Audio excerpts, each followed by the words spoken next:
I messed up my own name. Claude Warship 42 here with another scary story for you guys. This one stars our favorite Class 08 Paxton V1 Diesel and his time in the smelter's yard with Arian Burge. This was made as a tribute by one of my favorite fan riders, the Buried Truck. It was a cold morning at the smelter's yard. Diesel found it hard to get himself started.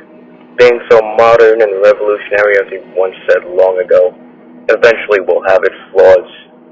His engine sputtered as his driver tried time and time to get it to start him. Arian Bird teased him at his expense.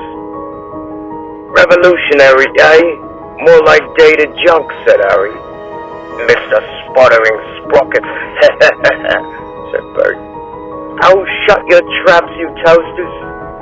Everyone has engine trouble," remarked Diesel. Diesel's motor finally had turned over, and he was finally off to do his jobs. He still couldn't escape Arian Bird's taunting. Throughout the day, they shuffled siding to siding, shuffling the trucks to and fro, making trains so they can be taken out. Arian Bird constantly taunted and teased Diesel.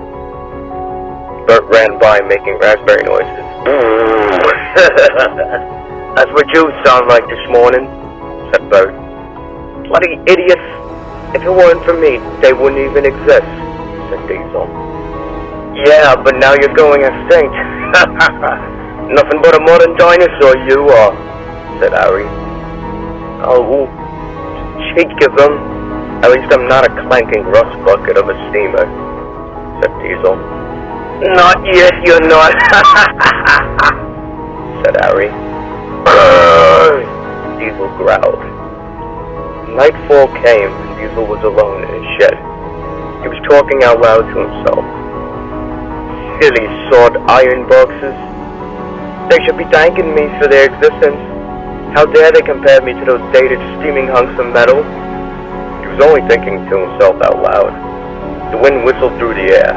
It whistled through the rusting boilers, creating an ominous-sounding hum. He then heard a puffing sound, like a steam engine. "Ow! Speak of the devil! Here comes a kettle down!"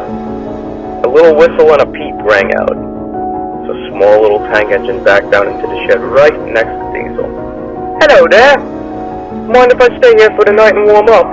the little engine said.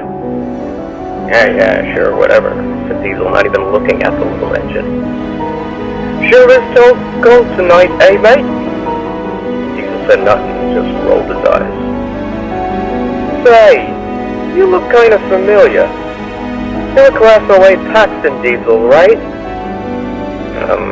Yes I am. What does it concern you?"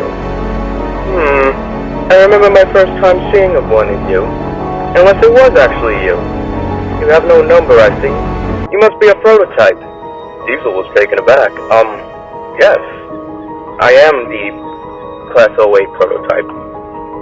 "Ah! I thought I recognized you. I never forget a face. I remember when you first came into my yard. What a classy and modern-looking chap you were, that's what I thought." Diesel was flattered. Thank you." "Until you weren't." The engine's voice tone changed. "What?" "Yes, I remember you now. You took me away from my line." "What? What are you talking about?" said Diesel. "Yes, I remember. Times were bad, and I was neglected. Some railway tycoonist comes in wanting to turn my line into a tourist attraction, and you were there on the job for cleanup. Now I guess he was only looking ahead towards the future, but still, it was a cruel thing to do. All I needed was some repairs, and I would have been good to go." Diesel was now upset. He was shaking in his wheels. Some of the memories started coming back to him.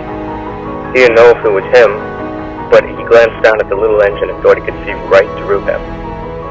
"Yes, sadly I haven't exercised my wheels in some time, and I was quite rusty. And you come along and couple up to me, and in my mind I was thinking, this chap's going to rescue me. Then you laughed in my face and told me I was scrap. Took great pleasure in getting rid of me, didn't you?" Diesel was now frightened. All these memories, all these thoughts. He felt a knot in his pistons. He felt the extreme feeling of guilt rattle throughout his frames. But I was only following orders. The little engine's face came unhinged and swung open to the right so he could look right back at Diesel. Following orders? That's somewhat understandable, but you could have been a bit more respectful. Besides, I've seen a lot of your kind being melted down now. So you have any idea how slow and painful my death was? No, because you, Mr. Revolutionary here, thinks we don't have feelings. We're nothing but useless kettles. We're nothing but stinky steamers. We're nothing but useless hunks of metal to you. The engine's eyes melted away, leaving black, vacant sockets. His voice became more and more distorted. I haven't forgotten you. Even in death, I just wanted to tell you the dark side of your kind, and take great pleasure in scaring you now. Diesel was shaking. Please! Please! I'm sorry! I didn't mean it! Just don't hurt me! Hurt you? I'll save that for the colors torch! Take some kindness in the next poor soul you take away to be melted down! A cloud of steam formed around Diesel, and a high-pitched whistling got louder and louder and louder, and echoed off. The engine was gone, leaving Diesel all alone in his shed. The darkness still all around him, and the ominous hum being whistled through the dead boilers of the steamies past. Diesel was in complete silence. He was all alone, and his eyes were darting everywhere, looking, listening, to see if there was anybody else. He didn't sleep that night. In fact, he woke up the next morning and was still awake. It gave Diesel a lot to think about by his account. The end.